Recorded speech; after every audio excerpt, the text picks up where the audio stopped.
air control planes, drones, planes. Drones are very popular now, but before drones, um, radio control aficionados fly planes for decades. First were these planes that were with a rope, and as support by hand.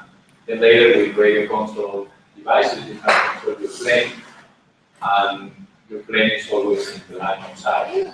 The problem was that many pilots were careless. In other words, you start flying your plane, and after 10 minutes, the plane is out of control. Whatever you do, the plane is not anymore, doing what you expect, and you crash your plane. Sometimes it could be even dangerous because the plane can go against people. Crashing a 3-4 kilograms plane, 200 kilometers per hour can actually kill a person. So losing control of a plane is very important to be prevented. So we created the first version of Ariel Explorer to be less than $100 because radio control aircraft pilots are typically very sensitive to loss. They just, build the cheapest plane they can because they know they will crash. They will want to change planes. So radio control airplane pilots are makers. They typically build the planes. They know electronics because they have to put engine control, batteries. They have to know power consumption, cables, being safety attached. So they are makers that are used to a very specific technology, which is radio control. And for them, radio frequency is critical.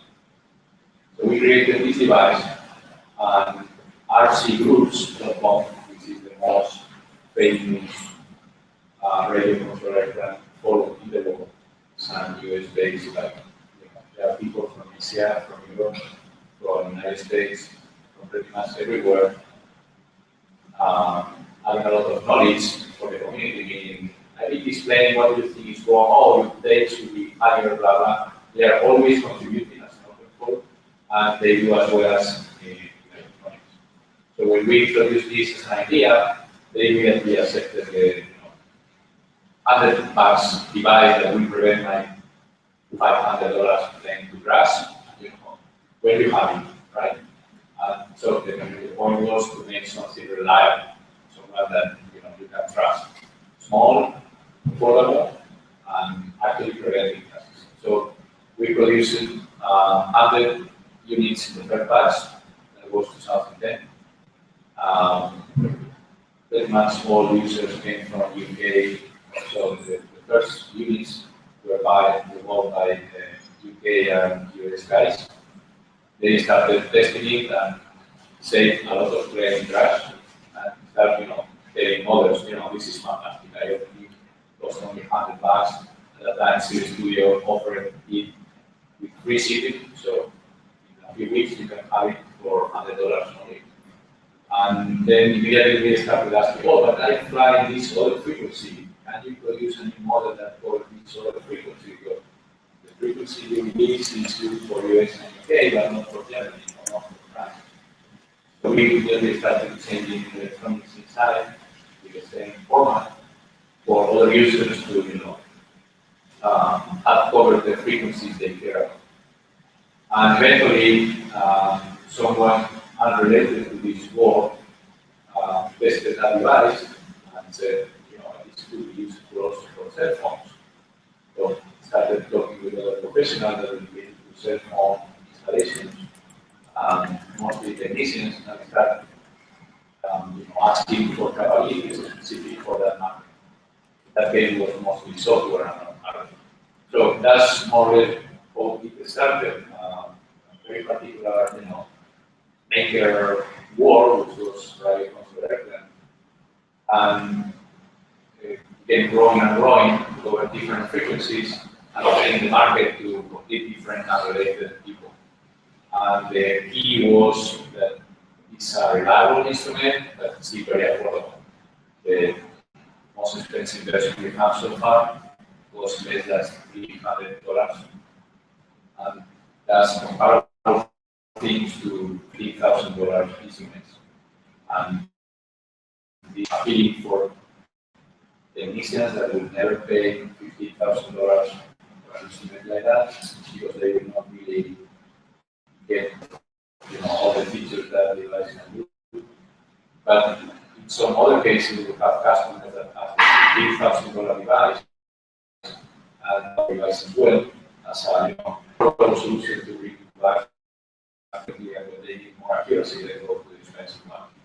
So in other words, having offering an affordable instrument and yet stable with quality is still opening new markets for them. That's more or less what this Circle Explorer. What it does is on a small screen will tell you for the frequencies you select. It will tell you exactly from the x-axis, horizontal axis will tell you frequency, and the vertical axis will tell you radio frequency value. Doing that many times a second with real time offer you activity on radio frequency. It's, from a functional perspective, it's not different to a bootmeter audio power that you get typically to this is loudness, this is Peter sounds, and you regulate sounds of low frequency compared to high because this music is better than that way. It's the same idea but for radio frequency. And spectrum analyzers that have been there for 100 years with different technology over time. But the idea has always been allow a guy to understand how frequency and power are changing over time. And this small screen is good enough when you are outdoors doing an activity, but when you need that device to work more accurately on a lab, you need larger screen, the capacity of storing the data for later research, sharing with others, even capacity for automate certain things like this frequency change to the other, this again compare things like that. Is why you connect it through USB cable and with free open source software you can use what we offer already or modify to your needs. So we offer a very capable PC software that makes this small screen to a full screen with three-dimensional graphics, real time, you can say, with all the files. So this is an spectrum analyzer passing places. You need more information than ask for the detail you need because this could be many hours talking about spectrum analyzer specifics. We have time. You have time. So we probably would need to project data if you want to see the demo, but we also have videos in our website, which is www.rf/explorer.com. The videos are reviews from many magazines, of course, compared to the forums, and you can see what people opinion is about the product, how they use it, how many problems it can solve, and you have also a way to contact us in specific question anytime. Yeah. So you said it's an open source product? The easy software is open source. Yeah. The embedded firmware is not. Oh, sorry, what you can? The embedded firmware. Embedded. The software that runs inside the device. Okay. It's not open source because it depends. Has dependencies on libraries that are not open source. I see. So which part is it open source again? The software PC. Software. The software that runs on the PC. Okay. That's fully open source. All right. So hardware is not. The hardware circuit is open source. You can do it yourself if you want. But the embedded microcontroller that goes inside is not. You have to purchase from C. Yes. What's the benefit of using radio frequencies that are just from Wi-Fi? Wi-Fi and Bluetooth and radio frequency. Okay, so they are just. Yeah, it depends. There are many radio or if you use wireless technology. Another way, more modern, to talk about radio frequency is wireless. I mean, wireless is exactly the same as radio frequency, although modern technologies have put that closer to Wi-Fi, Bluetooth. That was we call radio frequency. Sorry, wireless. But a long distance radio communicator that goes in a seat and communicates with LAN, that's wireless. That's the same. So the only difference is the different frequencies you work with. The farther the distance you want to communicate, the lower the frequency. So Wi-Fi, Bluetooth are good for short distances, 100 meters, 100 meters. If you want to communicate 50 kilometers away, you need different frequencies, lower frequencies. But all them are wireless, all them have the same problems. Somebody else can start interfering with you, and your communication will break down or will lose quality. Does that answer the question? Yeah. So this one is the question. That's what it's about. Nice. So you're going to do projection of one of the videos? We need your computer as well. Yeah, I'll bring my computer. your computer as well. It's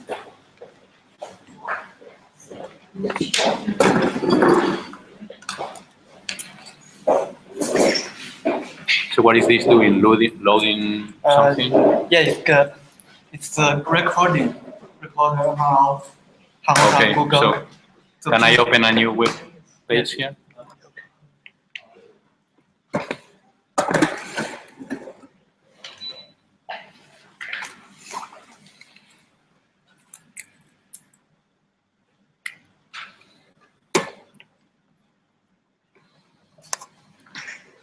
Actually, there's a app I found recently very useful. It's called Wi-Fi Explorer. Uh-huh. Yeah, it shows the channels right now. Right. Yeah. That's a basic spectrum analyzer. Yes, just it's much narrower than the Wi-Fi Explorer. Right. But you can, if it's possible, you can explain to them use the Wi-Fi. Yes. It's much people are more familiar with Wi-Fi. I know. Yeah. Yeah. So I use it. I thought it may be useful. I agree.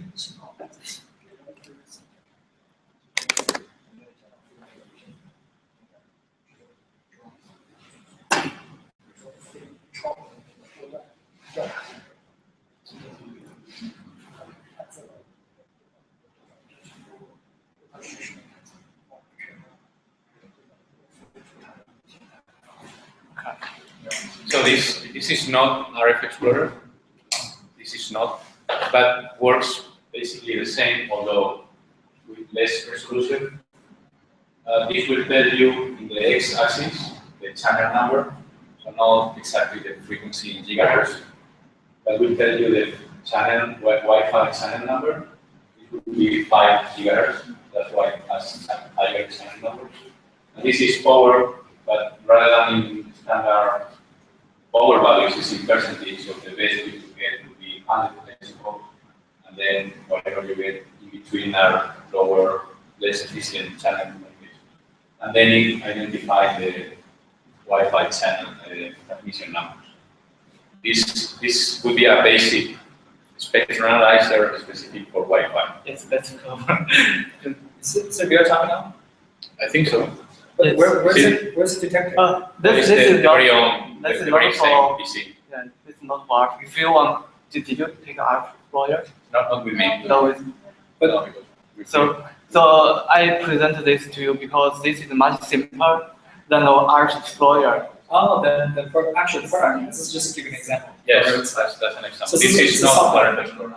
This, the laptop has a Wi-Fi device inside, right? Right.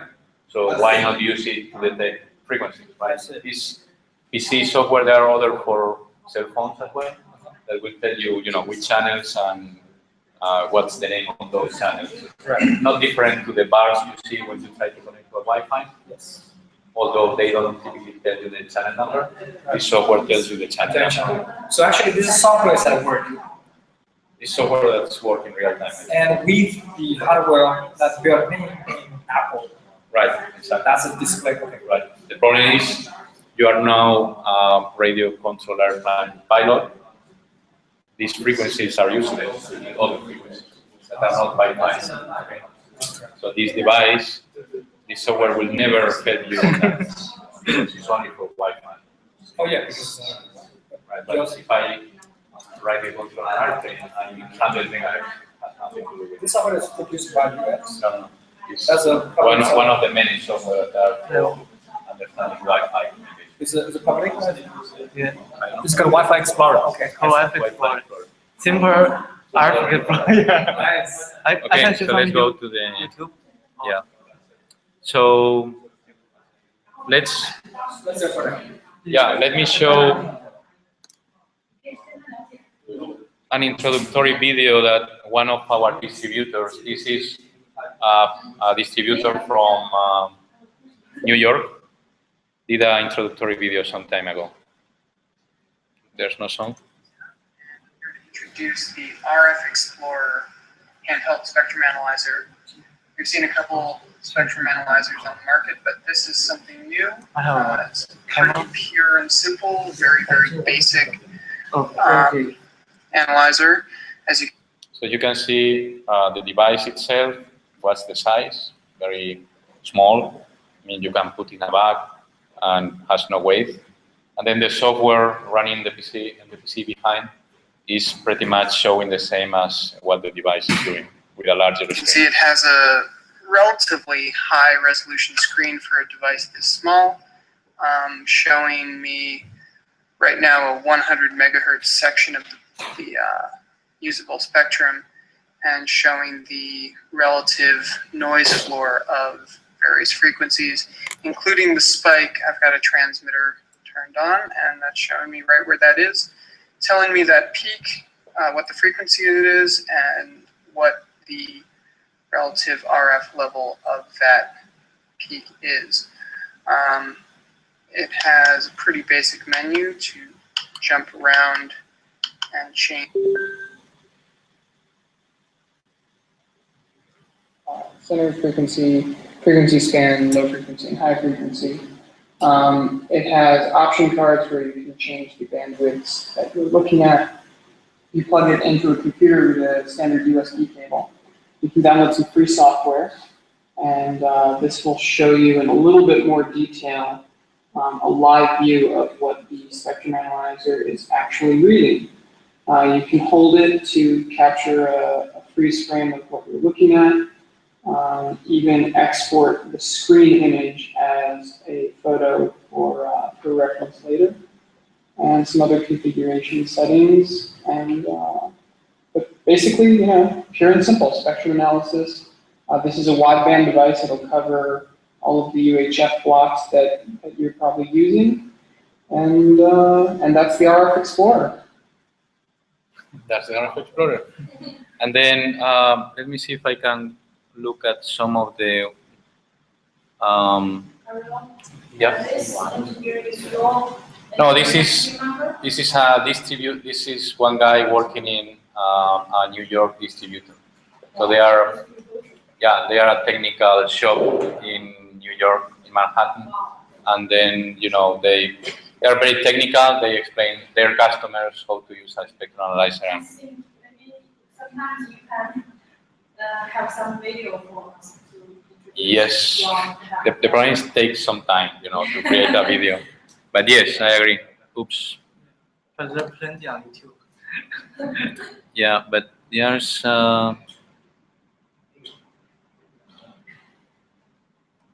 could you scroll it here? To Oh, okay. Here Oh. to the side. Let me go to the side. Yeah. And this guy here is looking at the smart meter transmission. The transmitters that. Hello everyone, this is GLV Video, and I've got a short presentation to show you something that has alarmed me. useful. Probably. It has to deal with the 900 megahertz ISM band. What you're looking at here is a power meter on the side of my house. It's a special power meter, though. This is called a smart meter. Many of you may already have these. Power companies throughout the United States and in other countries are installing these and trying to blanket the entire country with smart meters at every home. What it does is allows the power company a little more feedback frequently. They can peek in to see what your power usage is at any time. It eliminates the need to send out meter readers because they get this information wirelessly back to their headquarters. This power meter has two radio transmitters in it. One is a 900 megahertz radio, which is part of the neighborhood wireless mesh network that these meters talk to each other with. The other is a 2.4 gigahertz radio, which this meter uses to communicate with other smart devices in and around your home.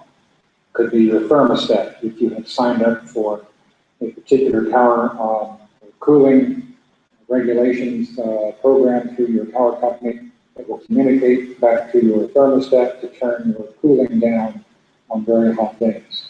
Another thing it communicates with on the 2.4 gigahertz band is this. This is my gas meter. The gas meter also has a smart meter attached to it. And so since Baltimore Gas and Electric is both my gas supplier and electric supplier, these two meters talk to each other, and the headquarters receives all the telemetry and tallies up my billing, and I get one bill for both of these utility features. So if you understand what this guy is explaining, it's very scary because both in Europe and United States right now, all companies are adding smart meters, so-called smart meters, that wirelessly transmit information about what you do at your home, out of your control. There are many people scared about that because now it's very easy to know if you are at home or not. So for entering your house, very easy to know if you are actually using some power or not. But in addition to that, it might be easier for someone to capture information about you without your knowledge, because setting a receiver somewhere can know what everybody is doing every day, and then project capacity of the neighborhood, or predict depending on what you do, what kind of client you will be for certain things. So it's kind of private information that now transmitted wirelessly might become a problem. And all these companies promise you 100% confidentiality. And this guy is proving that is completely wrong. They are lying. Hacking. Yes. So because it's a large video, we can go. Too many words. Yeah, we can go later. Goes into the cellular system or into the wired system He back will to the use power company. our spectralizer to prove that it's I'm going transmitting. to show you what this is all the doing time. to the 900 megahertz band right here. I'm using a RF Explorer handheld spectrum analyzer, and you can see that the signals on 900, looking at 903 up to 930 megahertz, the band is just full. And these things are cranked. So the point is, these companies know that they are not technical people with devices that will tell them that this is transmitted. So they will tell you this is not transmitted. And because an spectrum analyzer costs $10,000, nobody will use that to prove they are wrong. You know what I mean? You need very special devices, high knowledge, very technical, specific knowledge to prove the company is wrong. So it's very difficult to do that. But this democratizes the technology because offers you a very affordable device. You don't need to be an expert to know that, in this frequency, this device is transmitting all the time. I don't know what you're exactly transmitting, but you are lying to me saying this device is only transmitting when the technician is close and, asking for the information. So this, open a lot of possibility for end users to know what's happening in the radio frequency world. So this guy, keeps going on how important is that. Of course, you can go to, look YouTube for RF Explorer. You will find many more. But there's one interesting on the other market I told you before. Okay. 2 finger. 2 finger. Okay. I'm not an Apple guy. Together. But I think you can do this as well, right? Yeah.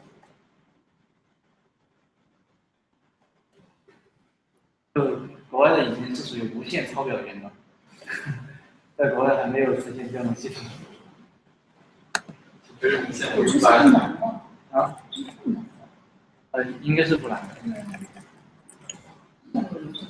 这个现在是就是技术和政治是不太相关的。如果政治愿意推动某个技术的话，那一定能推动起来。这个关是这是很大的。 So this is the product as you got from the phone before, and then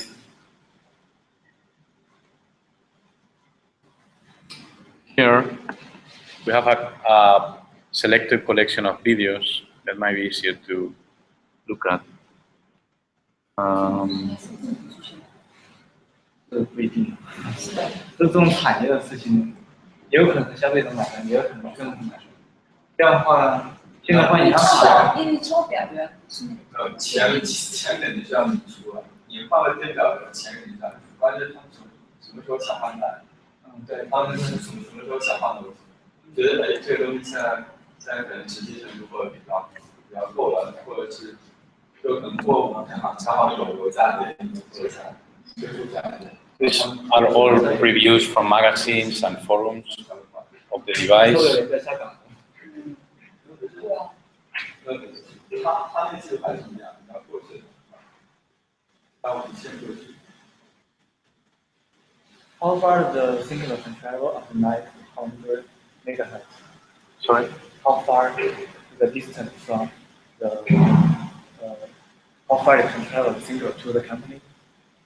The smart meter? Yeah. Well, it's not that the signal travels, but depending on the power you transmit and how sensitive the receiver is, it might be, typically up to line of sight, so it could be 20, 30 kilometers. But what typically happens is they use all the smart meters as repeaters. So if you have another nearby, it will use your neighbor transmitter to capture the same information, and then it goes from home to home till the company, wherever it is. So in theory, it can travel any distance because it's, using repeaters one on each other. So here we have this guy that is explaining on radio control airplanes how will we, fine-tune a problem that he has in their plan. As you can see, very complex setup on a plane. And they use the spectrum analyzer to know which of the internal parts of the plane are creating radio frequency interference. That will be a problem when it's flying, but doesn't look like. Code houser? This is a plane. Just a plane. Yeah, this is, here. This is the body of the plane. This is one half, the other half is here, and then the wing goes here. It's not that complicated. Vimeo is much slower than YouTube channel. Yeah, but it's because it's also higher quality. Yeah. You can open it in a different tab.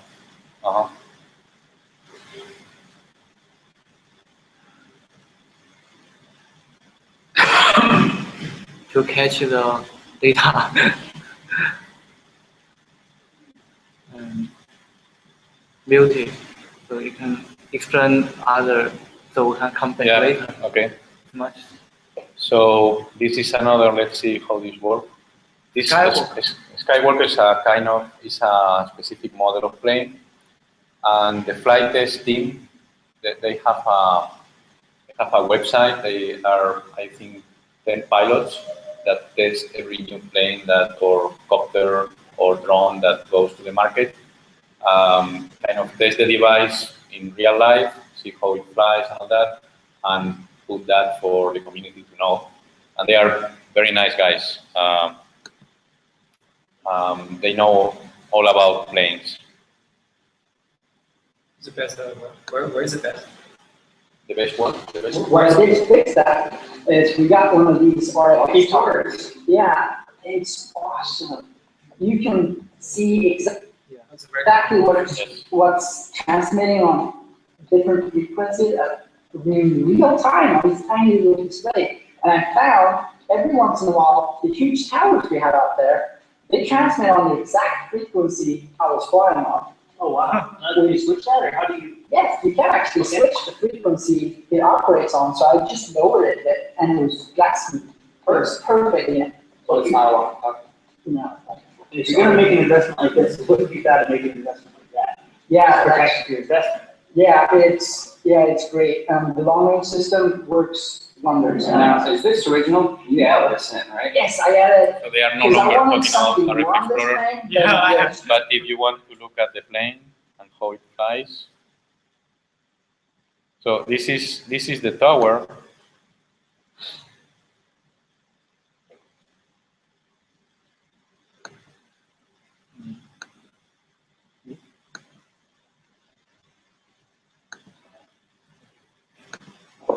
This is the radio tower, and you can see this was the result. Okay? Why? Because this tower was not, so you start flying, okay? And the plane responds to your control. So you think you are safe. And that's because this transmission tower wasn't transmitting on that frequency at that point, because it's using some sort of intermittent transmission. All of a sudden, transmission at your same frequency started, and you get killed. Your plane won't be under your control anymore. And they learned that in the hard He way. covered it, thanks a lot for that. Yeah. He covered it in all its beauty. It was sitting out there for maybe 3 So they crashed that plane, because there's a strong radio or wireless frequency interfering with your frequency of interest. The way to resolve that is, even if it is intermittent, you put RF Explorer on its own for a while. It will capture all the activity, and for instance, in half an hour, will tell you if a transmission in your frequency has happened. If in half an hour didn't happen, you can think, there's high probability of no one will interfere with that frequency. If you find that frequency being used, you need to move to another one. But you need to know that before flying, not after flying. Can I ask a question? Yeah. Why do they interfere? Why does tower try to interfere their Because think on Wi-Fi, right? You select when you connect with your router, you select channel 12 for whatever the reason. That's one frequency. If I now have a higher power transmitter than you and switch it on, it will kill your transmission just because mine has much power than yours. Okay, it's like actually radio waves, are exactly the same thing that light. They are electromagnetic waves, right? So think on you being like 100 meters away in complete darkness, and you have a light that you switch on and off to communicate with me, right? And because everything is dark, I can see you. Now imagine that someone opens a light that is like the sun. I will not see you anymore, right? Now, if you compare that tower that has kilowatts of power compared to a radio transmitter that has one watt, the transmission antenna will kill you as soon as it starts transmitting, because it's so much powerful than you. The only way to be safe would be to be very, very far away from this antenna, of course, and use hopefully a different frequency. Even if that starts transmitting, it's a different frequency, your device is not affected. But although these are Explorer, it cannot prevent that. It's just sort of like scanning a current. It will tell you something. Without an spectral analyzer, you don't know what's happening. Right. With the spectral analyzer, you know what's happening in the wireless world, but of course, nothing prevents you from something that will happen without you actually seeing, right? So what you can do is learn why this happens, so you prevent that the next time, but not prevent that from happening. But it's actually an interesting thought, have onboard RF Explorer and somewhere connected to this kind of microcontroller. So when that happens, automatically tell the microcontroller to turn the direction or safely crash landing safely. Yeah. Is that possible? Yeah, there are technology like that. Has nothing to do with RF. You don't need RF. You don't need Explorer. that too. Just But they are complex, very expensive system. Typically more expensive than the plane itself. We call it return home, and then the system is, let's say that a device like this, you plug it in the remote control within the plane board, and then it knows when the radio control signal that is receiving is not good. It's from whatever else. Yeah. The signal is corrupted. At that point, we'll stabilize the plane, and using GPS, we'll go back to wherever you were when you landed. But that comes with its own problems. One of them is that consumes power as well, and then allows you to fly less farther distances. Sure. And then cost a lot of money, and sometimes doesn't work because if the GPS is not actually linked to the satellite, because that antenna actually kills the GPS frequency as well, then the only thing you can get is a stabilized plan that goes forever till the battery is exhausted. So there's no magic answer, but yes, there's a system like that. I think the another word for safe landing. Safe landing, not for radio control airplanes. For military and for professionals, yes. For what? For military, the military drones that cost millions, they land safely alone and actually can survive many interferences because they are designed to use many different frequencies. Right. So even if you kill one, there are others backup frequencies that they try to use. Yeah, it is a good question though, because it's got me thinking. It's I look at this TV documentaries like U.S. military. They operate their drones far away from U.S. soil, while their drones actually in Iraq or Afghanistan. Yep. How can they do that? And they have to have some tower to reland. Yeah, well, they use the ships where these drones that are used thousands of kilometers away use repeaters that are using antennas within the ships. Ships. Yeah, the United States has there in the sea, on the sea. Military ship. It's a real yes, military. No, the ship. The ship. Sorry, the battleship. The battleship. I thought it was a sheep. I thought it was Afghanistan. It doesn't make sense. They do have a lot of ships. So they, use very powerful antennas with very different frequencies. They also use satellite. They use many technologies. Also for the latency, the time it takes from you to control that in Arizona for the plane to control to be almost real time. But there's about half a second latency. So there are certain decisions that the plane takes itself. Exactly. If it's too much latency, when you target a terrorist, they're already gone when you shoot them. Yeah. So, but I cannot give you more information because I will have to kill you. I see. Are you from the CIA? I am from the CIA. Okay. That's why I ask a lot of questions. I should have known that already if I'm from CIA. So if it's safe to make a cell phone call on the plane, because it's forbidden on the plane, the cell phone, laptop, any electronic things. Yeah. But could you explain this? Because I don't think the power of our electronic devices are stronger. If you go, let's see if, because can answer perhaps your question. Let's see if this other video are already loaded. Yeah. Looks like already loaded, right? Yeah, already loaded.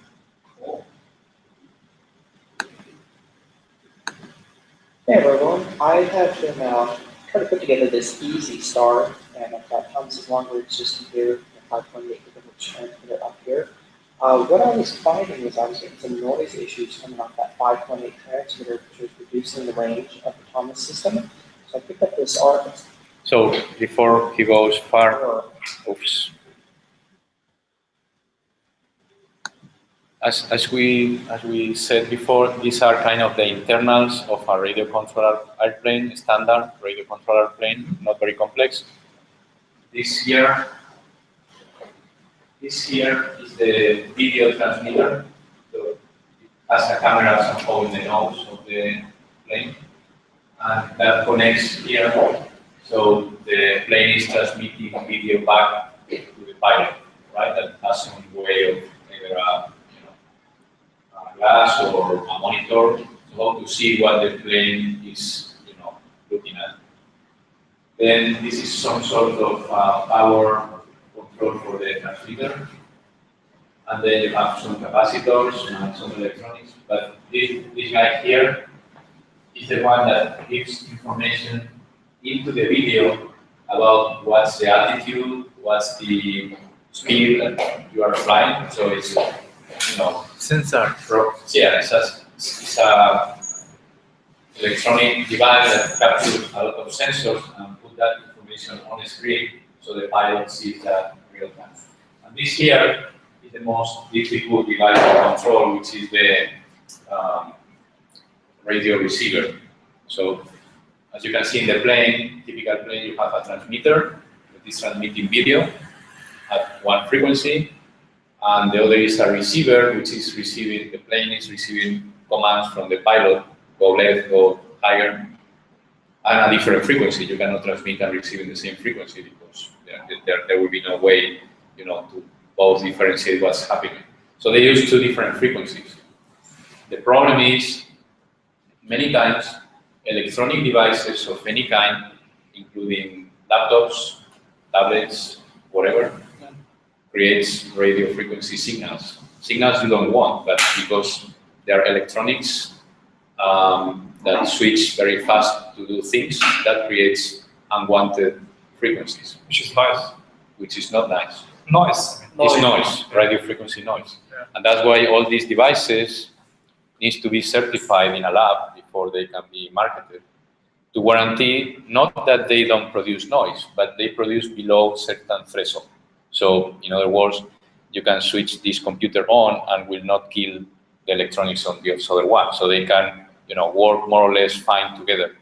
In a real plane, there are certain electronics that are extremely sensitive because they need to, for instance, collect information about very distant stations that telling you about weather and other things. So in those cases, the certification of these devices are not helpful. They are still too noisy for the electronics that you have on a plane. Still, modern planes are becoming less and less sensitive to that, using directional antennas, so they point towards a specific direction. So they receive the signal only from there, and then devices that are inside are not so important. But as you will see, this guy is looking for which of the internal devices he has there is producing electromagnetic noise that is killing his plane when he's flying. And the way he does it is configure RF Explorer on the frequency he wants, which is the one the receiver is using. And then one by one, set power on all the devices. The one that creates the noise is the one that has to be fixed. You're not going to kill us because you just tell us all this information. So I picked up this Ariel Explorer. This is a wideband model. It starts at around 200 megahertz and goes up to, I think, 925 or so. And anyway, I've been using it, centering it on the 433 range, which is where Thomas's system is running, and seeing if I could identify that noise coming from the transmitter, and I haven't been able to. So I just wanted to demo that real quick. Right now, the video system is not turned on. That's the camera. Can you see that? Push this together. You'll see that when I plug in the video system, They're using the start to see a bunch Hero? of noise right there. Sorry? they use the camera Hero. Camera Hero 3 or GoPro or whatever. That one was different, but yes, they use that a lot. That's the latest model, yeah. I think GoPro 3 is the latest one. Hero 3. And that average will be turned on, which is about 55 volts. Let me plug it back in one more time. This guy, I guess, is from Germany, if I remember correctly. Of Germany. From Germany or Belgium, one of these two places. Like Cannot tell from the accent. Sorry? I cannot tell For the accent, from the yeah. accent. Okay. Explorer away, and put it kind of in the center of the plane where my receiver is. So he's scanning very close to each device to check that, you know, the noise level keeps more or less quiet.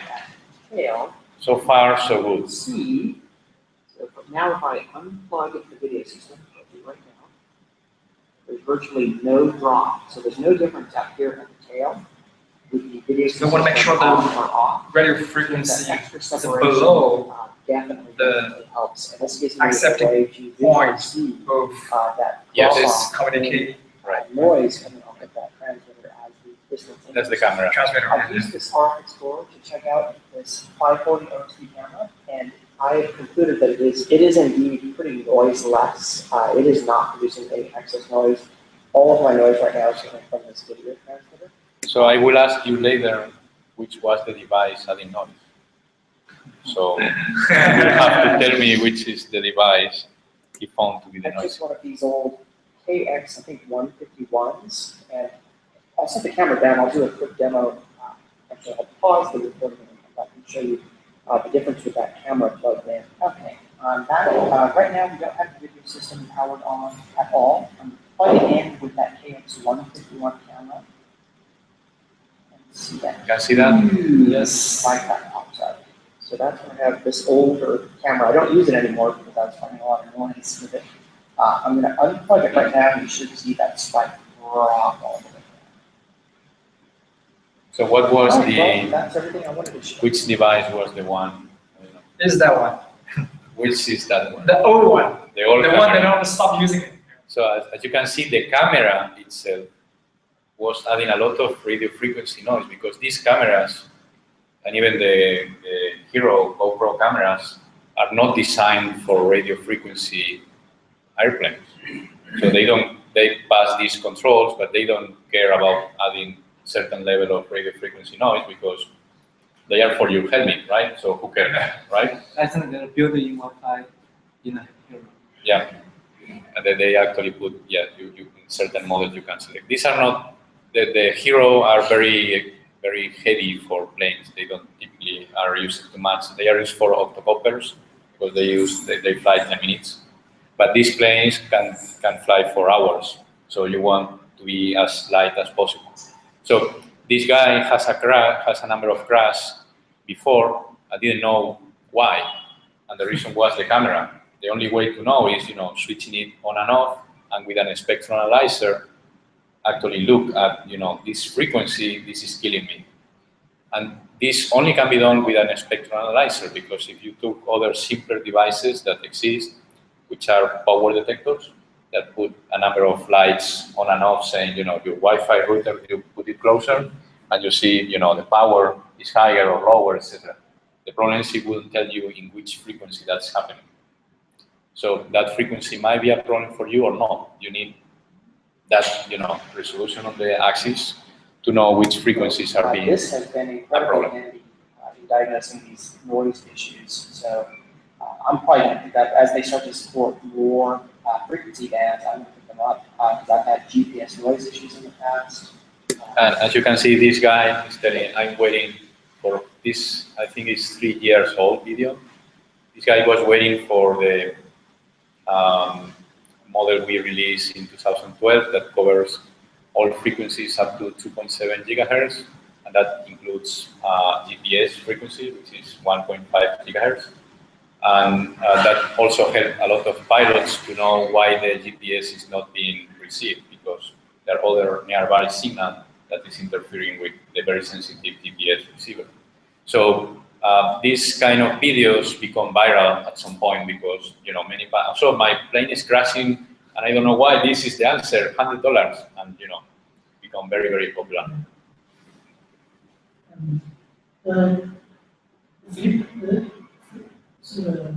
就中文没跟你帮你翻译。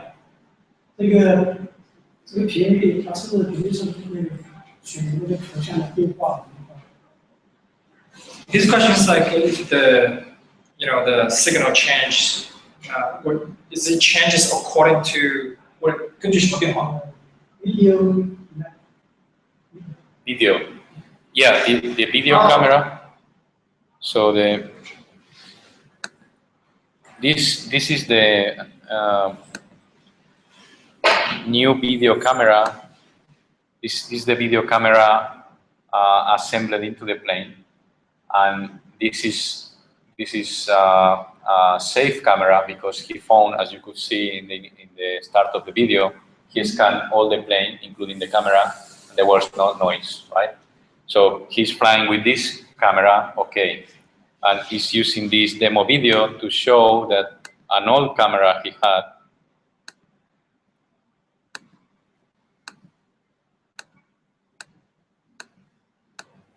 This one, he no longer uses it because it creates noise.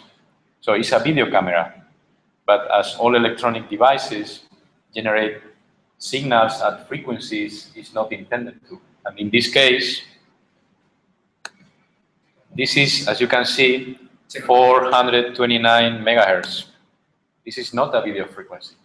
You should not be creating radio noise at this frequency. You know? So this is an unintended frequency transmission that is exactly interfering with your receiver and preventing your receiver from getting, signals from the radio control. 因为它的两个 camera， 一个 camera 能够制造出它的能够跟它的接收器有干扰的这个信号，所以说它不再用那个旧的那个 camera， 它在用新的 camera。因为新的 camera 它在电子元件工作的时候，它不会产生那个 frequency 那个干扰它的接收器，这样保证它的接收器和它的那个遥控飞机的正常运行。因为它机器那个元件工作的时候会产生一个自己内部那个差不多这样解释懂吗？它这个不是用来监控的是吧？不是什么？不是用来监控的，不是吧？用监控。是从摄像头不是？不是，它是只是像记录用的。它是在遥控飞机在看，就是比如说航拍啊，我知道需要对不对 It's an onboard camera. Yes, it's actually for I don't know showing videos. Yeah, you see the views on top, like if you were virtually inside the plane. It's a bird eye. That's called first-person view, FPV. Third person. First person, because it's like you are Yeah. inside the plane, in the plane. SPV, right? FPV. And also it's bird's eye. Is it called bird's eye? I don't think bird's eye view. It could be. Yeah. First side view, no. First side is when you are at land looking at your, plans you have. If you don't have a camera, you cannot fly a plane beyond your line of sight because you don't know what's doing anymore, right? If you have a camera, yes, because as long as there's a transmission and the GPS is telling you the position, you can fly back any direction. But is that one real time? It's real time. Send all the video back to Yes. to whatever the monitor or the glasses. Yes, real time. Very nice. But I thought that is for video. For example, if you want to shoot a video of crowds or anything, you can send it out. There are also that option. Some people, use a higher resolution camera that is recording, Right. and you cannot see it after Real time, before you don't how get do the plan. you download? Because They're both systems, but if you want to fly first-person view, you need to receive real-time what's happening. Otherwise, if it's too late, you don't know what's your plane doing. Right. Okay. Yeah, and because in fact, there are people that fly octocopters in a wood tree, for instance. They are wood tree. I mean, goat tree. Wood tree. Okay.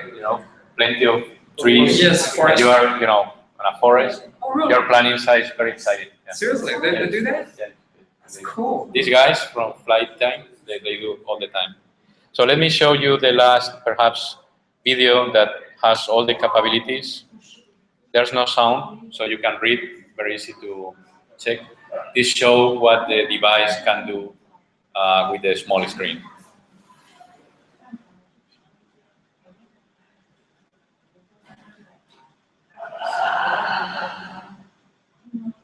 So it's showing, mostly for the most demanding customers, that is a fast device because many things for $100 it could be, like very slow or not accurate, whatever.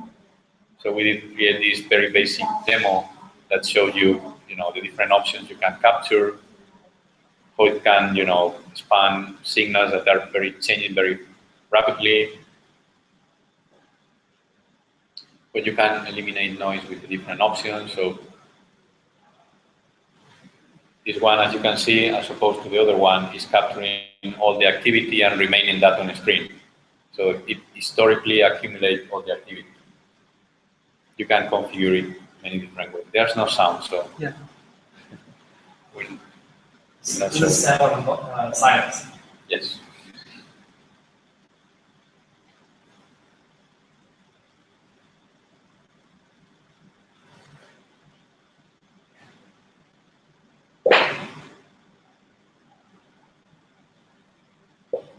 But this is low range, right? Low range. I mean, the range is only megahertz, right? It's not gigahertz. This verse, well, the screen in this model is configured for that narrow, we call it narrow span. So the frequency is spanning about a few megahertz only. In this case, 8.4 megahertz wide. That's the maximum. No, not the maximum, the one for this particular demo. But we have a model that goes to 2.7 gigahertz. So you can change the span there. For GPS, what is the GPS or frequency? 1.5 gigahertz.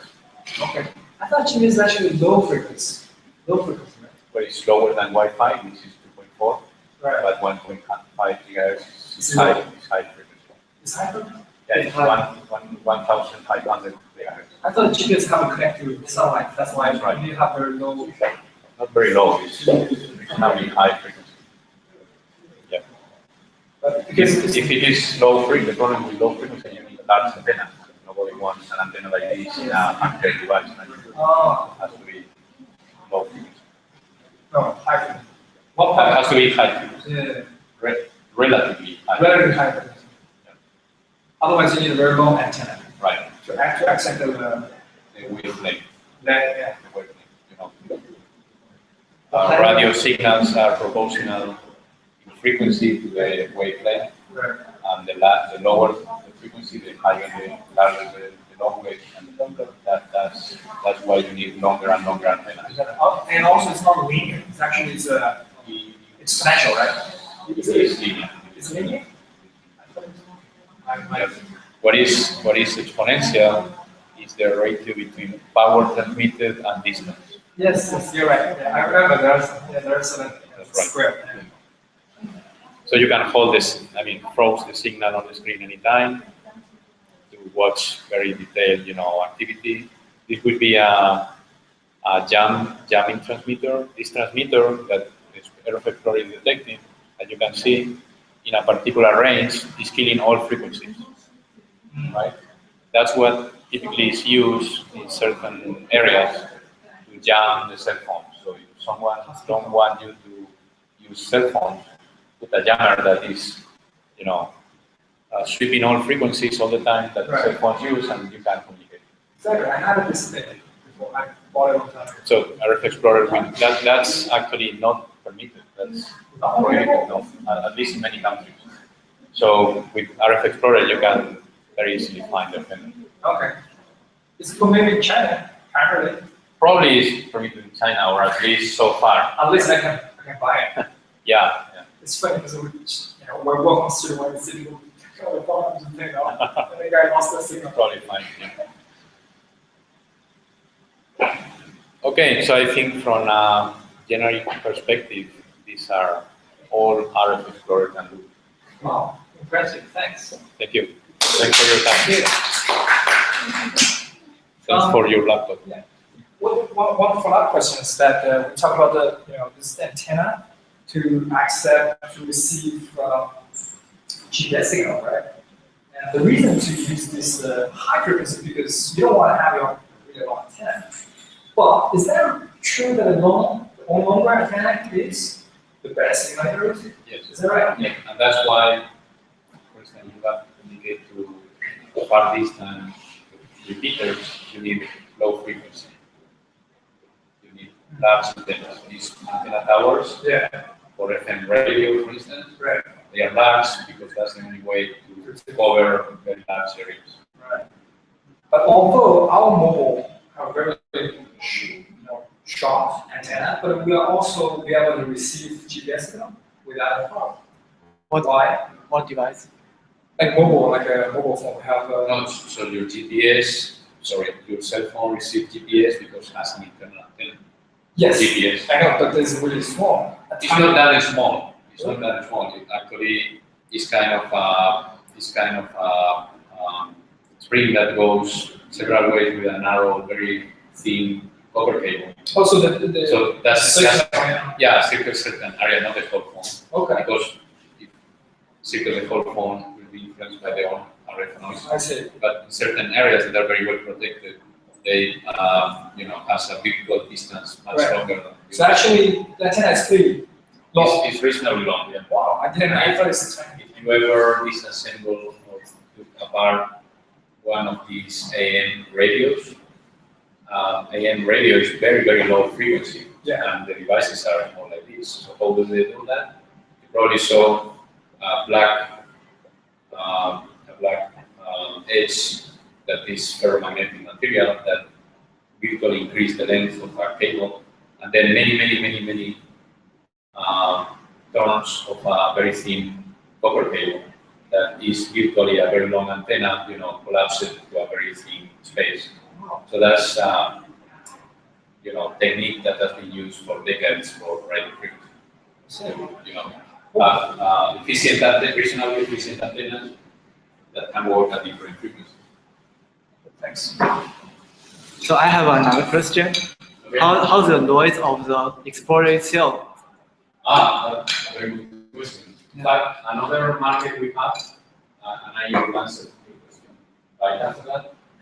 Another market we have, I don't know if this is the case here in China, certainly not too much in Europe, but in the United States, apparently, there are many people, we count by dozens of thousands of people that are allergic to electronic allergic people that get sick if they are close to Wi-Fi routers, smart meters like cell phones. They get headache, they get problems to get sleep. Really, they are robots. They're not robots, right? and I have several customers that actually have websites dedicated to that because they, Americans typically create these self-help groups. They talk each other about their problems. And there are groups of people that are allergic.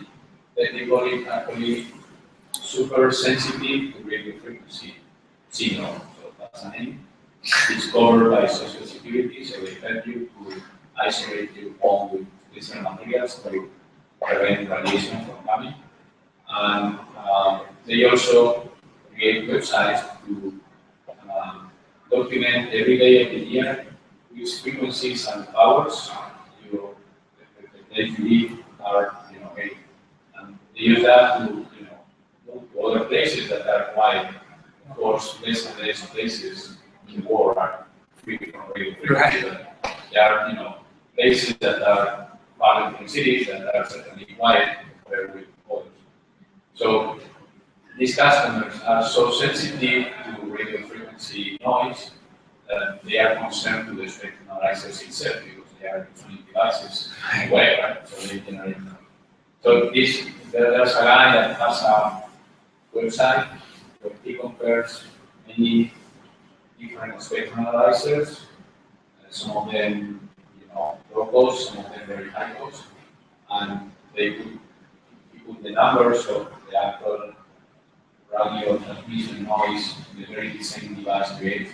And RF Explorer is more or less average, so it's not the best, not the one that creates the least possible noise, but it's not also the one that creates the most possible noise. And there are some very expensive instruments that create a lot of noise. So it looks like it's not related with the price, but depending on what electronics you have inside, how many things the screen including, you can create more or less noise. And RF Explorer is set already. But it creates as any device you can have with electronics, it creates some like this. Now, these people must be have like, I consider it as a superpower because you can detect, you know, by feel, by being, Another consumer, convince. by feeling, you know, uncomfortable or sick, then you can detect, you know, radio frequency. Isn't that amazing? That's kind of super. Well, apparently it's not instantaneous. It's like they start feeling bad, like when you have a bad food or that you start feeling bad. Apparently they start having headaches and they, eventually after many years of research, they deduce that these guys are allergic or hypersensitive. Yeah. But it's not like they enter a friend, oh my God. So they are not detectors real time. Oh, they It don't. needs some time to develop this problem. I see. It's not real time thing. It's not like, oh, I feel like Right. frequency right near me. It's not a superpower. Alright. Should be cool.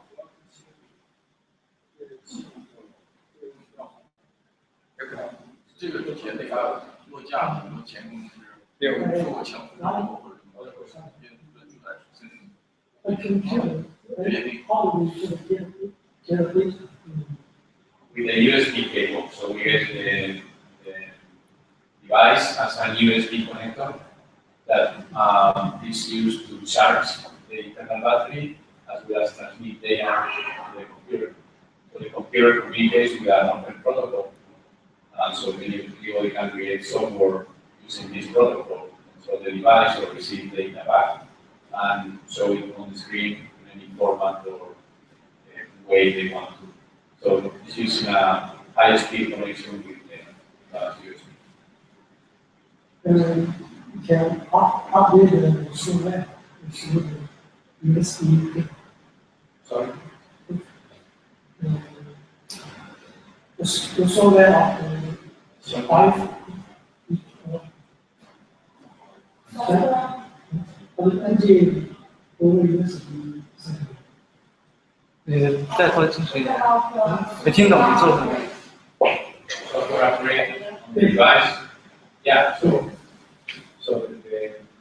the software runs to the PC, and if there's an upgrade available, you start a particular menu in the software, and then puts the device in a specific upgrade mode that sends the data to the device and upgrades it. And we do that for free all the time, so we don't charge our customers with the upgrades. It's free. We don't charge for upgrades. So, if it's possible for us to take us to border when we are flying on a plane to detect if someone didn't turn off their cell phone. Yes, and in fact, there's it was in Korea. There's a distributor looking to that.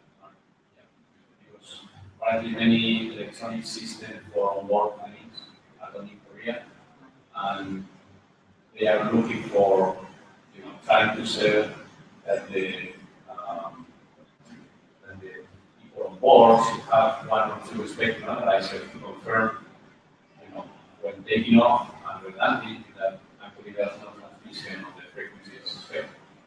It's very easy, Just walk the corridor and see there's some frequency there. Yeah, sometimes when I go on the airplane, I see people, they don't turn off their, like in the middle of flights, I can see people chatting, WeChat or QQ. It's like, what? I scared of this myself, actually. I know, because it happens to me as well. I mean, they give yourself, but don't give me, right? Right. No, they don't keep anybody safe. Right, but perhaps they don't care about themselves. Oh, they don't care about themselves. Yeah. It's okay, they are risking a food plane, plenty of people. Yeah, I do. At airplane flight attendant, there's nowhere for them to identify that, and they can't stop them. Just they might listen to music. How do you really turn that on? But is that really dangerous? Because I can see people debate on the internet about, is that necessary for everybody to turn off their mobile when landing and taking off? Is that necessary? I mean, you already explained the reason, but from your point of view, do you think that is necessary? I actually give communication, so I did very deep research in all the ways that radio signals interfere with devices and each other. And it's very difficult to answer because you would need to know the specific devices that are on that plane model, and even the material used for the carpet will have influence. It's hard to answer. I guess the point is you don't want to accept a risk beyond a certain level. And if there are perhaps 2 people with a cell phone, there's no problem. If there are 10 people, there's enough noise to produce perhaps an interference. How do you prevent more than 5 people from using a cell phone? You have to, ban them all. So I don't know. I guess engineering over planes don't have any special interest for you to switch off the cell phone, except there's some reasonable risk of that creating an interference.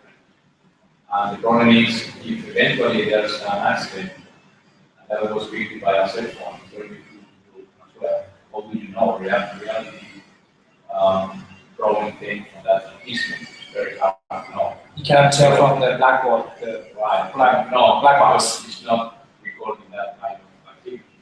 So the only way is to be safe, and being safe meaning the takeoff and landing where communications are more critical. There should be as little risk as possible. I guess they do that to be extra safe, but it's very difficult to answer it and to be. I would recognize there are certain risks. I don't know which is the level of risk. It's interesting you mentioned the taking off and landing. Is that because they need to communicate with the land with the person on the land, right? Yes. The tower, control tower. That's why they need it. Yeah. Well, and also many planes has semi-automated sensors that are very, very sensitive. They know the wind speed, they know temperature, and many other variables that has to automatically control wind flux. And by not doing that efficiently, they might actually, they go successfully. And then same on landing, they might miscalculate the distance to the track. So you don't want any radio noise to interfere with sensors as well as communications, of course. I see. So that's why it's much more critical all the instruments to work without risk at that time. These data points need to be connected less required during the flight, right? I mean, Yes. landing and taking off is more Yes. critical, but during the flight it should be less critical. That's right. And also you have more time because if you are flying You can adjust. 30,000 feet over the land, and you don't receive communication, you have a lot of time to what's happening, asking people to switch the phones or whatever. But when you are taking off, there's no time to do anything other than taking off. You have to take off, and that has to be safe. There's no way, there's no time to react to any interference. I see.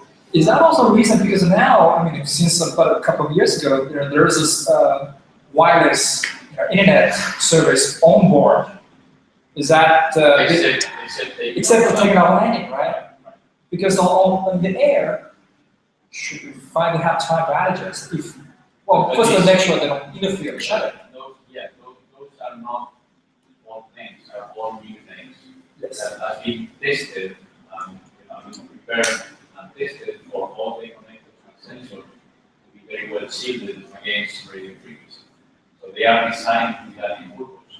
30 years ago, planes didn't have that need, so they were not designed or tested for that. So how do you know they don't actually interfere?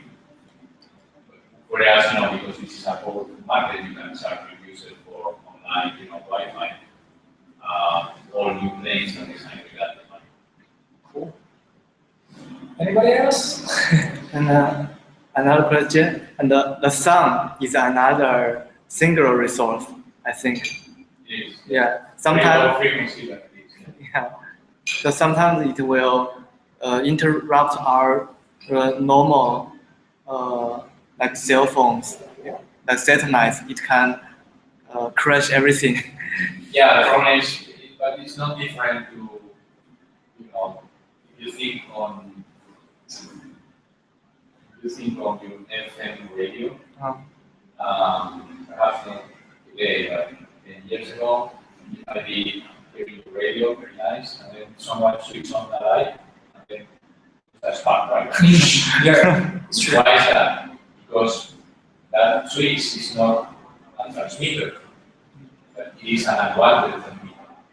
And it transmits on pretty much all frequencies, undiscriminated, with very high power because it's a spark, right? And that creates the highest possible radio frequency noise. And the sun is something similar. It doesn't really care about one frequency, it transmits with a lot of frequencies, but particularly the sun storms comes with, an unbounded amount of energy.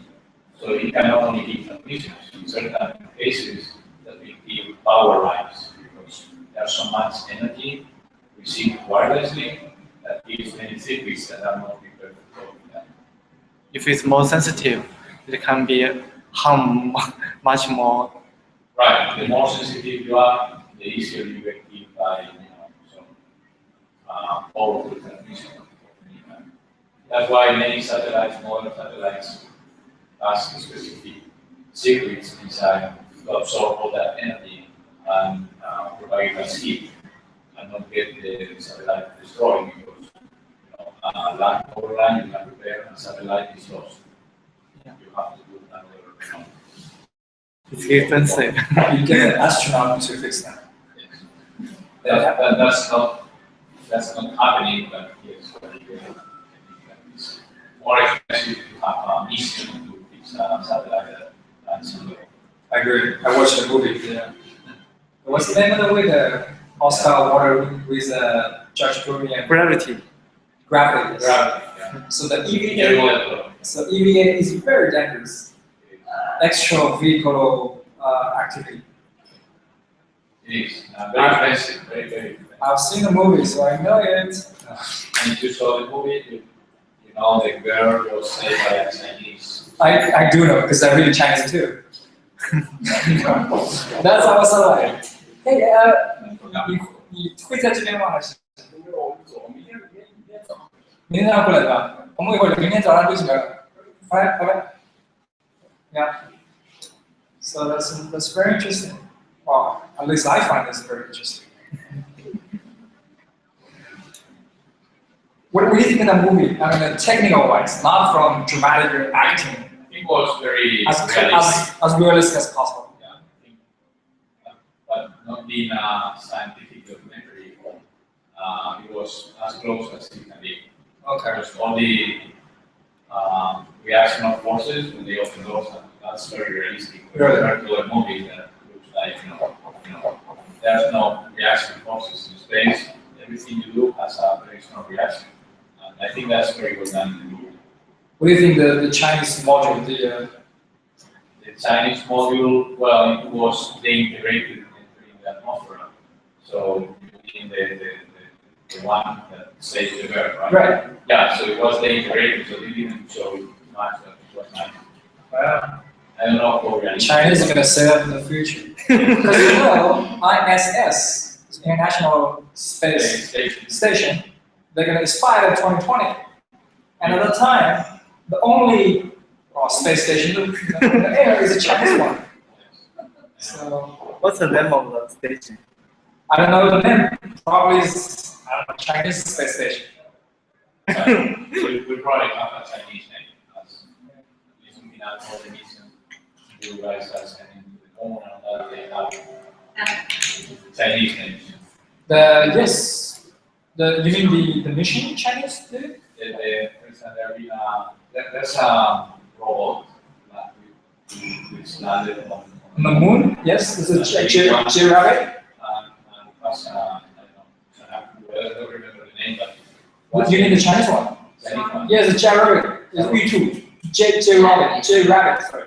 And that's a Chinese name, right? because it's made in China and it's No, but I mean, all the missions that used to go to space, it's not like China Space Station is a pure Chinese name. It is a pure Chinese name. So that one is a Tiangong 对，天宫一号 right？ Then 还有一个什么那个天宫，除了天宫还有什么？神舟飞船，都是火箭，天宫是那个 space station。所以它的天宫 is a name for space station. And we have Chang'e, which is the name of the mission to the moon. And we have Yutu, literally translated geographic, is the moon rover, which get stuck after like 10 days. There's a problem with the wheel. Yeah, it's all Chinese a fairy tale thing. Chang'e, Yutu, they're from the fairy tale. Kind of just So us from Western countries that don't speak Chinese, we point out that the Chinese space station, even though we know the name will be something Chinese different than that. yeah. And in fact, we don't know the Chinese rover by the Chinese name, but this is the Chinese system, whatever. Right. And then you give them. It give away, right? Yeah, even if you read it, the problem we have in non-Chinese speaker, we are uncertain of we are, reading with the right song, so we prefer to say something else rather than pretending to read Chinese. But the same happening with Russian. Yeah. You think you know what you are reading, but you are not certain, so it's a Russian station. It is true. Yeah. But it is interesting that actually, I heard the news that European agency, the space agency, actually having sort of scientists start to learn Chinese because in a couple of years they might have international cooperation, and all this equipment's been written in Chinese. Yeah. So they gotta learn it right now. All the European astronauts so far has to spend 2 years in Russia. They're Russian. Learn and speak very fluent Russian.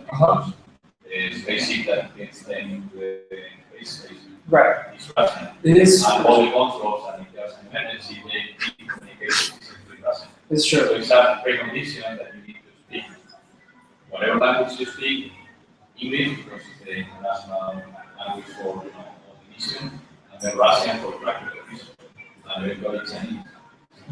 So you're going to Chinese because if you want to speak to the control people on the land or whatever people, you gotta speak Chinese with them. And It's fun. and Chinese food. Chinese, but you're gonna eat Chinese food, yeah, because apparently the market is saying only Chinese food there. I'm not gonna order pizza burger. So how do you think Chinese food? I like it. There's Without it. 3 variation of food, so I didn't try everything. But one, I tried hot food. Hot, yeah. I tried Dim sum.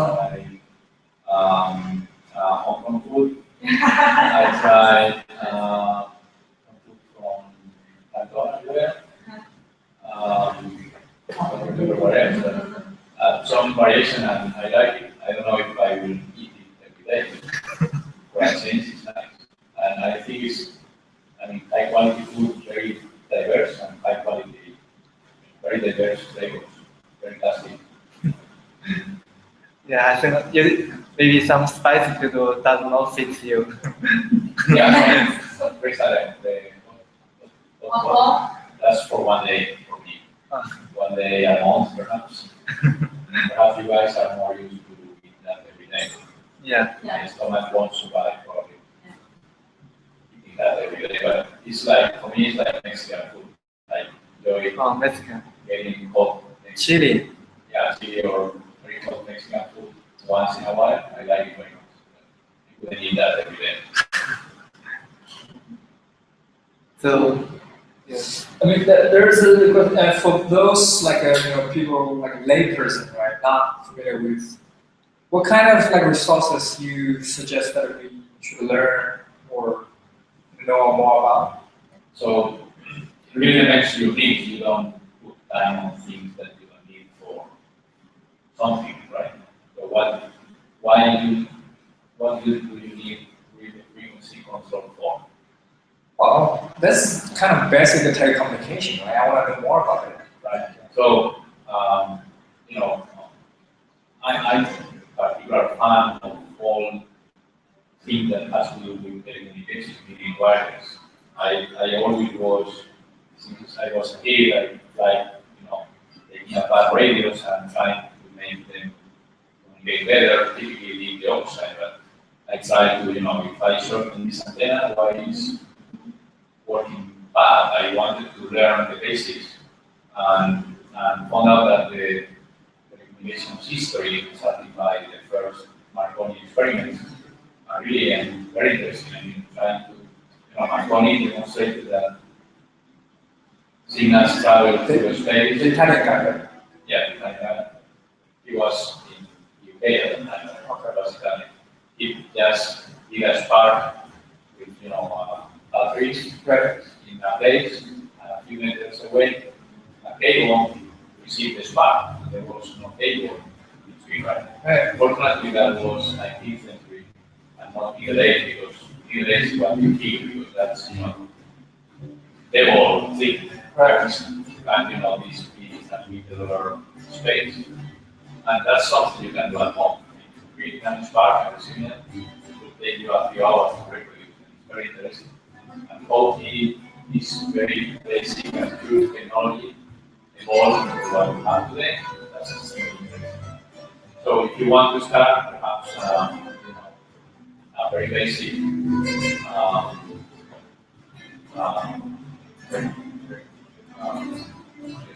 historical research on how radio signals started to be used.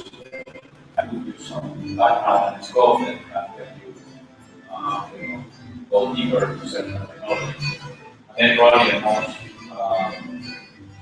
efficient way to interact with this is to buy some of the studio modules or 450 megahertz modules that you can control a robot or whatever you see in a battery.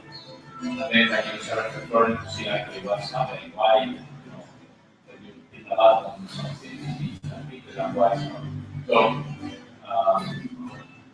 really depends on how interested you are in that technology, but there are so much things you can read that that will give you life and still explore a fraction of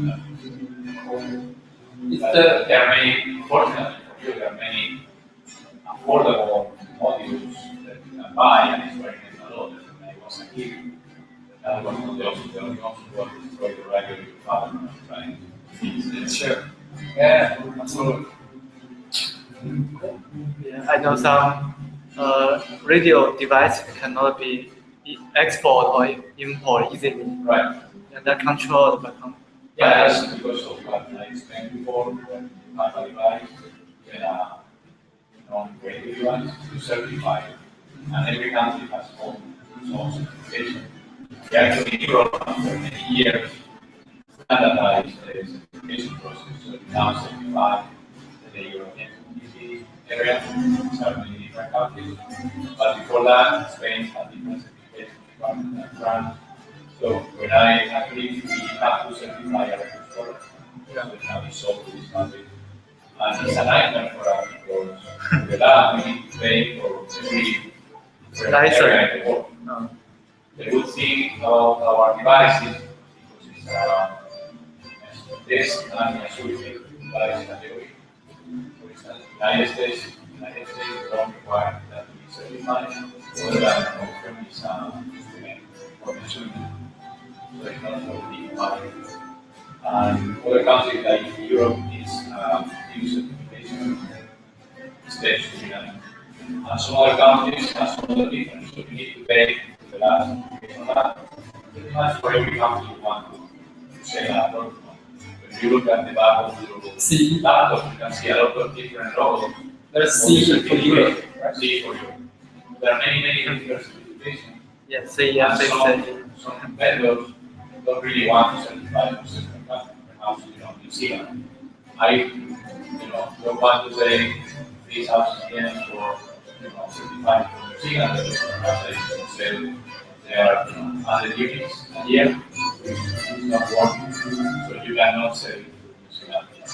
That would be an example. So yes, there are many devices that are not either certified or do not pass the certification process where you can. Hopefully someday it will be standard. Nowadays, every country has its own rules for that. Actually, since student meets the same problem.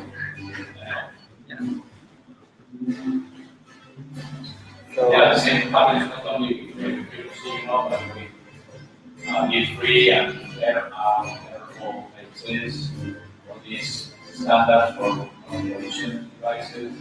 Every country has its own. There is a lot of bureaucracy, time spent, and but ISM is a global. Yeah, you can use it. yeah, as you said before with the camera. See, you can buy things by internet. So like from Spain, I can buy things on internet from China or other countries that are not allowed in Spain, but except the customs realize that there's no way for them to prevent that. So I can buy practical terms, I can buy things that are not allowed in Spain. Some experiment for lab use. Yeah, or even that little things. Up to the craft. Like I did. So, dangerous thing, like. Dangerous thing, for instance, there are there are regulations, very strict regulations. You cannot use certain transmitters nearby an airport. Oh. And in UK, I've been detected many times that people use these video repeaters for looking at the baby in a different room in neighborhoods that are very close to an airport. And these devices, after inspection, were not even allowed to be sold in the United Kingdom. They were just bought online or whatever. So customs, in theory, should detect all these devices. Then they have so many million packages coming into the country that they don't review. So what is it for babies? What is it? Baby watch. These. If you are cooking at the kitchen, right? You have your baby sleeping in bed, and there are devices that you have a small camera and a monitor, and you can see what your baby. But now they're actually using Wi-Fi. Prefer the Wi-Fi. Some others are not using Wi-Fi. And if you use Wi-Fi, probably someone might hack your signal and see what your baby. So what? Look, my cute baby sleeping beautifully. I have nothing to lose. Or if you are not cautious, you can see you naked in the same room. Why not? I don't care. Go naked. Somebody can. Okay. The speculation, because I'm also interested in a lot of cosmology, because I know there's a lot of theory. Yeah, cosmology, because signal goes through. So there I watch a bunch of movies such as Contact. I'm sure you probably watch it already, right? Yeah. Is Judy Foster in it? I'm all in all. On and off, right? So there's a US guy called, oh God, what's the name of that guy? The very famous scientist from US. He wrote a lot of, no, he's actually the person who wrote the movie, Contact. Oh. Yes. Yeah, he wrote a lot of, yeah. No, I'm just saying because I read about books and also Cosmo actually. Well, that's a TV program that he produced way before time. And now there's a new Neil deGrasse Tyson actually working on a new version. You watch it? Yeah. Because they explain a lot of scientific things and cover extensively telecommunication, these signals. In the last time in my life for 1990. years ago. Yeah, it's not TV, it's HBO. No. But yeah, no, I find some time to family to watch a movie like Gravity. That? Gravity. Because with 3D was better than watching it at home. watching TV, I don't really find time. Oh, I agree. So I need to be It's on. Western time. Yeah. It's not work. Yeah, that's the one. Contact. Yeah. It's brilliant. It's actually talking about listening signals from Alien. not aliens. It's Yeah, they were alien. interstellar. Yeah, well, you call them alien. But they could be high intelligent. Culture. Yeah, they also call alien, aka. Whatever is not from there is supposed to be. Yeah. Okay. So RF Explorer is a product that, of course, might introduce you to a new world of radio signals of any kind. It's brand new work. Yes, so there's a lot of, if you like it, if you like that work, a lot of remain with or without the Okay. Awesome. Cool. Thank you again. Thanks for coming. So could you teach us some basic Spanish? Like hello? Yeah. Hola. Hola. Hola. Yes. Gracias, amigo. Amigo. Amigo to the friends. Amigo. Gracias, Of Amigo. That's Italian, right? What? Barbacoa. Colo is Daniel. that's